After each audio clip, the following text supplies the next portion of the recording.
Welcome to Retro Scale Modelling. For my next build, I'm building this MiG-29, and this kit's actually for the Swiss, which is the Russian aerobatic team. I'm not going to be doing it in this colour. I'm going to be doing it as a Soviet Union MiG, so it's going to be in the light greys. Now scale is 1:4, as you can see, so it's quite a small kit. Inside there's only 2 sprues. I've already primed them, ready to go.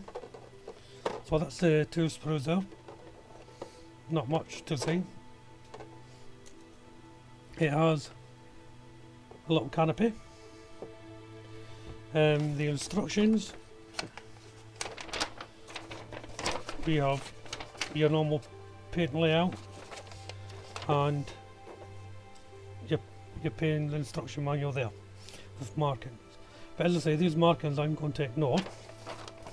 I'm going to do it in Soviet Union. The decal sheet is here, and it's quite a good decal sheet. What I've done is I've scanned this, and I've got a larger MiG-29. I think it's a 172 or 148, which is quite big. So I might just scale these up, print them off, and do it in that, because I like this scheme here. But that's for a later time. So this will not take me long to build at all. Just get rid of my cards. These are my paint chart cards. No.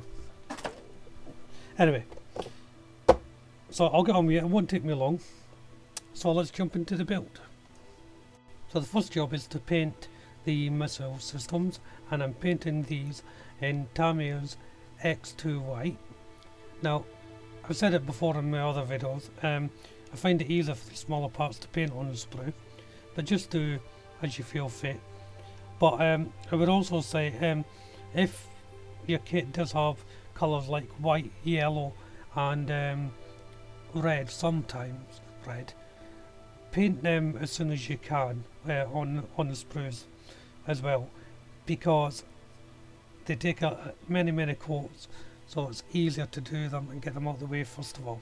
Next to be painted is the engine exhaust port. So these are XF56 metallic grey, and the instructions I think called for dark iron, something like that, but I think the metallic grey looks a little bit better on it.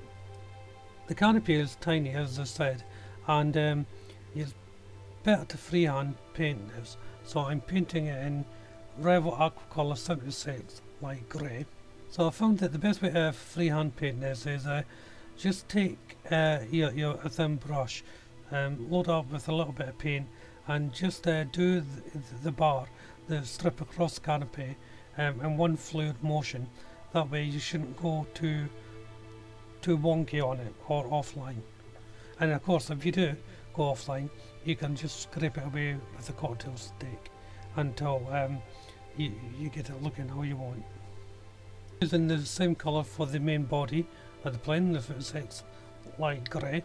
Now I did have it as a darker colour originally, but it didn't look right, and after looking at some photos, I decided the light grey was more in keeping, really. So this is the second coat I'm putting on now, and tiny amount on the brush and just passing the brush over. It helps if you use a flat brush as well. After taking the main units off the sprue, just the time now to tidy up any little boards and things like that, and I just use my knife to scrape them away. If need be, I'll use a bit of sandpaper to take it all the way down. Then it was on to the bonding of the 2 main halves together. Simple little bit of cement. The fit was okay, not the best fit, but it wasn't the worst. You know, just make sure that you get the alignment right, because the back of the plane, it's not, the alignment is not where you would think it is, so just make sure it's on the straight, because it quite easily can come off at an angle, and then you'll end up with a completely wonky plane. Now that I've got in position, a couple of clamps just to keep it in place. I put in 4 clamps here, possibly didn't need them all, but better to be safe than sorry, I think. So the front sensor is going onto the cone, and the cone was painted in Revell Aquacolor 74 Gunship Grey. So it was a little bit tricky to get this into a position, but I eventually got there. And now I'm just giving it a light sanding to get any seam lines gone, and any little marks that I may have put onto the kit. Painting the heat resistant panels in the cockpit. Now they're asking for black, but I painted mine in XF56 metallic grey. The black just looks too flat even when it's a gloss, so I thought a little sort of metallic colour would be better. Painting the outer part that goes onto the exhaust, and that's getting painted in Revell Aquacolor 99 aluminium. Now this is a fixed part on the plane, it's just moulded on, so you don't attach this. So if you're doing this kit, just look at where the lines are and you'll see where you have to paint. Next to go on, I've taken off the wings and the engines off the sprue and laid them out, ready to go on. So I'm just putting on the engines now, the exhaust part of the engine obviously, and they fitted in okay. Just be aware of gaps because they can occur on this kit. And once they're on, I'm just tidying up the paintwork of the aluminium that backs up into the exhaust port before moving on to the exhaust itself using the aluminium grey, just tidying up all the little bits. So the first I attached is the rear wings. They went on easy enough, just simple case of a little bit of cement and pushing them on. No issues on this one. Second rear wing going on, same as the first one, again just pushing it in. Once the rear wings were on, it's time to put on the main wings. Again, same with the rear wings, no issue. There's a little segment that lips into the wing, so once you get that aligned, it's okay.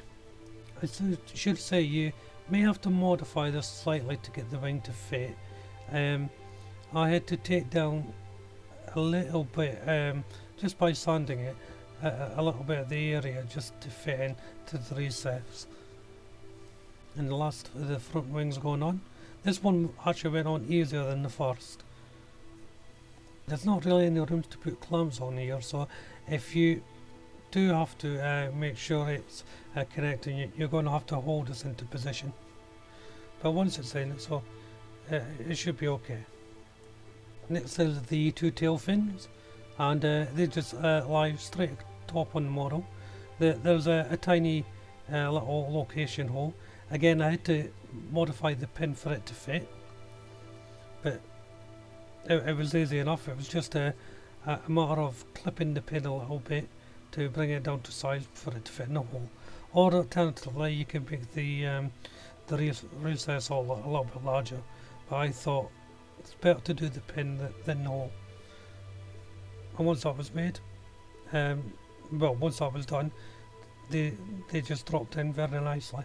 Onto the underside now, and the first covering, this is for the front end of the landing gear bay, so the coverings are going in that because I'm doing it with wheels up. After a little bit of test fitting, I discovered I had to slightly sand it down for it to fit for these covers for the landing gear, but just small adjustments. Next, for the main wheels. Now the instructions weren't very clear on this, how to put them in, because generally they want you to put them with the wheels down. So I had to look on a few photographs and things to find out how they went. Now the fit is not brilliant here. You may have to modify them and fill in gaps. There's two parts to each segment. There's a larger part, then this little tiny part that goes in the end. It may be because of its size, but I did have difficulties getting these little parts fitted for the covers for the wheels, but I got there eventually. Next is the air intakes for the underside of the aircraft. These are just two rectangle slope down boxes that fit on the end.